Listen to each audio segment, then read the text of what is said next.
প্রিয় সহকর্মীবৃন্দ ও এই স্মার্ট গার্মেন্টস কর্মী ইউটিউব চ্যানেলের দর্শকবৃন্দ, আমরা আজকে ভিন্ন ধর্মী কিছু উপস্থাপনার জন্য আপনাদেরকে এখানে উপস্থাপিত করছি।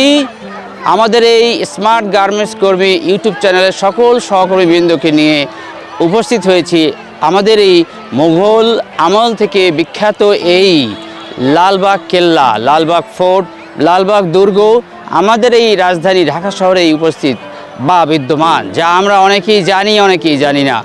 প্রিয় সহকর্মীবৃন্দ ও শ্রমিক ভাই বোনেরা, বিশেষ করে শ্রমিক ভাই বোনদের জন্য আজকের এই উপস্থাপনা। আমরা জানি আমাদের এই পুরানো ঢাকায় অর্থাৎ এই লালবাগ দুর্গটি বিদ্যমান, কিন্তু দূর দূরান্ত থেকে শ্রমিক ভাই বোনদের কাজের ফাঁকে এসে দেখা কঠিন হয়ে দাঁড়ায়, সুযোগ সময় হয়ে ওঠে না। সে উদ্দেশ্যেই আমরা এই স্মার্ট গার্মেন্টস কর্মী ইউটিউব চ্যানেলের সদস্যবৃন্দ আপনাদের সামনে 3 পর্বে পর্ব 1 আজকে উপস্থাপনা করছি, পর্ব 2 এবং পর্ব 3 এই 3 পর্বে চেষ্টা করব ইনশাআল্লাহ আপনাদেরকে এই দুর্গের প্রত্যেকটি জিনিস সুন্দর করে দেখানোর জন্য। আমরা শুরুতেই বলেছি এবং আশা করছি যে আজকে আপনাদেরকে আমরা এই লালবাগ ফোর্টে যে 3টি পর্বের কথা বলেছি, যে 3টি পর্বে আমরা এই লালবাগ দুর্গ বা লালবাগ ফোর্ট সম্বন্ধে আপনাদেরকে কিছু অফিসের কাজের বাহিরে এসে কিছু বিনোদনমূলক, অর্থাৎ আমাদের যে ঐতিহ্যগুলো রয়েছে দেশে, সেই ঐতিহ্যগুলো এই অফিসের বাহিরে ছুটির দিনে, শুক্রবারের দিনে আমাদের কারখানা বন্ধ রয়েছে, কর্মস্থল থেকে বেরিয়ে উৎপাদন বন্ধ থাকায় আমরা এসেছি কিছুটা আপনাদেরকে বিনোদনমূলক কিছু দেওয়ার জন্য। প্রিয় সহকর্মীবৃন্দ এবং ইউটিউব চ্যানেল স্মার্ট গার্মেন্টস কর্মী এই ইউটিউব চ্যানেলের যদি বলছিলাম যে এই লালবাগ দুর্গ 3টি স্থাপনার মাধ্যমে পরিবিবির মাজার, এই যে স্থাপনা এখন দেখাচ্ছি 2 তলা বিশিষ্ট যে স্ট্রাকচার বা স্থাপনা ছিল, এখানে সুবেদারগণ, গভর্নরগণ এবং পরবর্তীতে বেশ কয়েকজন ইউরোপিয়ান যে ইউরোপীয় ইংরেজদের যে শাসন আমল ছিল, সেই ইংরেজদেরকেও এখানে কিছু রাখা হতো বলে আমরা গবেষণায় দেখতে পেয়েছি বা জানতে পেয়েছি, ইতিহাসের মাধ্যমে বিভিন্ন যে কথাগুলো আমরা দেখেছি। তারই ধারাবাহিকতায় আবারও বলছি 3টি স্থাপনা, অর্থাৎ এই স্থাপনাটি, তার পরিবিবি যে মাজার এবং যে মসজিদটি আমরা একটু পরেই আবার দেখাবো। এই স্থাপনার বিশেষভাবে বিস্তারিতভাবে দেখানোর পরেই আমরা পরিবিবি মাজার ওখানে চলে যাব এবং পরিবিবি মাজার দেখানোর পরেই আমরা চলে যাব হলো মসজিদ, অর্থাৎ লালবাগ ফোর্ট যে মসজিদ রয়েছে সেখানে, সেই জায়গাগুলো আপনার দেখাতে। তা যা হোক, এই যে 2 তলা বিশিষ্ট স্থাপনা, যদিও বর্তমান সময়ে এখানে যে জাদুঘর পরে করা হয়েছিল কিছুদিন আমরা দেখেছি, তারপরে এখন খালি, কিন্তু নিচে যে অবস্থান, যে নিচতলা যে একতলা বা যে আমরা যাই বলি, এর নিচেও একটি আমরা পরবর্তীতে অর্থাৎ মুঘল আমলেরই তৈরি করা যে হাম্মামখানা, অর্থাৎ এই হাম্মামখানায় বিশেষ ব্যবস্থায় গরম পানি এবং ঠান্ডা পানি সরবরাহের জন্য যে কালো পাইপ গবেষকরা খুঁজে পেয়েছেন এবং তাতেই প্রমাণিত হয়েছে যে এখানে এই কালো পাইপ, অর্থাৎ এখানে আগুন জ্বালানোর জন্য ব্যবহার করা হতো এবং এই আগুন জ্বালানোর মধ্য দিয়েই আমরা দেখতে পেয়েছি যে যে এখানে এই আগুন জ্বালিয়ে পানি গরম করা হতো এবং কোনো এক প্রক্রিয়ায় ঠান্ডা পানিও আমরা দেখেছি যে ঠান্ডা পানির ব্যবস্থা করা হতো। সহকর্মীবৃন্দ, এই তখনকার যে সুবেদারগণ, গভর্নরগণ এখানে থাকতেন এবং তারা বাসস্থান, এই দুর্গের যে বাসস্থান, এইখানে থাকার জন্য সেই বাসস্থান হিসেবে এই স্থাপনারই ব্যবহার করা হতো। বিভিন্ন শাসন আমলে দেখেছি এখানে জাদুঘরের চেষ্টা করা হয়েছে তৈরি করার। আমরা নিজেরাও যখন ছোটো ছিলাম দেখেছি, এসছি এই জাদুঘর। এখানে বিভিন্ন মুদ্রা, বিভিন্ন আমলে, মুঘল আমলে বিভিন্ন মুদ্রা, অস্ত্র, তাদের সেই সব যন্ত্রপাতি ব্যবহার্য জিনিসপত্র এগুলো রাখা হয়েছিল। পরবর্তীতে হয়তো বিভিন্নভাবে প্রত্নতাত্ত্বিক বিভাগ বলতে পারবেন ভালো আশা করি। তো সেই প্রত্নতাত্ত্বিক বিভাগের মাধ্যমে জানা যেতে পারে যে এইগুলো কোথায় গেল, কোথায় রাখা হয়েছে, সংরক্ষিত অবস্থায় কোথায় রাখা হয়েছে, আরও বিশেষ গবেষণায় আমরা দেখতে পাবো।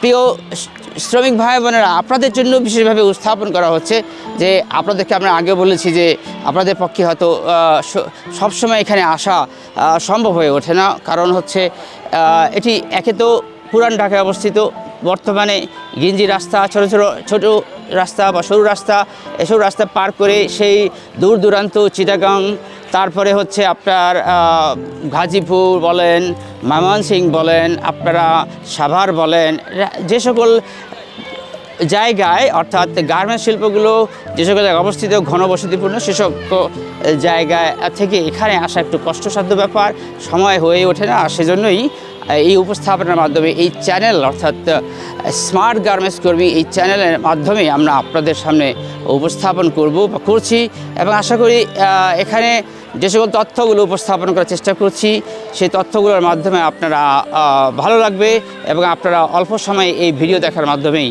বেশ কিছু তথ্য জানতে পারবেন বলে আমরা বিশ্বাস করি। আর সেই লক্ষ্যেই কিন্তু আমরা চেষ্টা করেছি যে আপনাদের সামনে উপস্থাপন করি এবং এই 2 তলা বিশিষ্ট যে 3টি স্থাপনার মধ্যেই অত্যন্ত গুরুত্বপূর্ণ এই একটি স্থাপনা, 2 তলা বিশিষ্ট এই বিল্ডিং, যেখানে দর্শকবৃন্দ পরিবিবির মাজারের কথা বলছিলাম। পরিবিবি মাজারে যাওয়ার আগে আমরা আপনাদেরকে একটু দেখাতে চাই যে 2 তলা বিশিষ্ট আবাসন স্থল বা সুবেদারগঞ্জ যে হাম্মামখানা এবং যে বাসস্থানে থাকতেন সেই বাসস্থানটি আমরা দেখাতে পেরেছি। তার সাথে সাথে খুব লক্ষণীয় বিষয় এই যে জলাধার, এই যে আমরা এখন পুকুর হিসাবে সবাই চিনি, আসলে এই সেই জলাধার বা ট্যাঙ্ক, ওয়াটার ট্যাঙ্ক, যে ট্যাঙ্কে পানি জমা করে রেখে এই পাইপের মাধ্যমে ওই হাম্মামখানায় পানি চলে যেত এবং হাম্মামখানায় পানি ব্যবহার করা অথবা যে পানি গরম বা ঠান্ডা করার যে ব্যবস্থাগুলো ছিল সেই ব্যবস্থাগুলো এখানে আমরা এই ওয়াটার ট্যাঙ্ক বা এই জলাধারের মাধ্যমেই পানিগুলো যেত বলে আমরা গবেষণায় দেখতে পেয়েছি। সহকর্মীবৃন্দ, আমরা আবারও পরিবিবি মাজারে যে যাওয়ার আগে যে জায়গার কথা বলছিলাম সেই জায়গার কিছু কথাবার্তা বলবো। সেই জায়গায় যাওয়ার আগে যে কথাগুলো আপনাদের সামনে উপস্থাপন করছিলাম তারই আলোকে আমরা একটু দেখাই আপনাদেরকে। সেই জায়গা আমি ক্যামেরাম্যানের দৃষ্টি আকর্ষণ করছি, একটু যদি আপনি জুম করে দেখান তাহলে আরও দর্শকবৃন্দের কাছে সহজ হবে। যে জায়গাগুলোর কথা এখন আমি বলছি সেই জায়গা হচ্ছে সেই টানেলগুলো অবস্থিত, অর্থাৎ সুড়ঙ্গ পথ।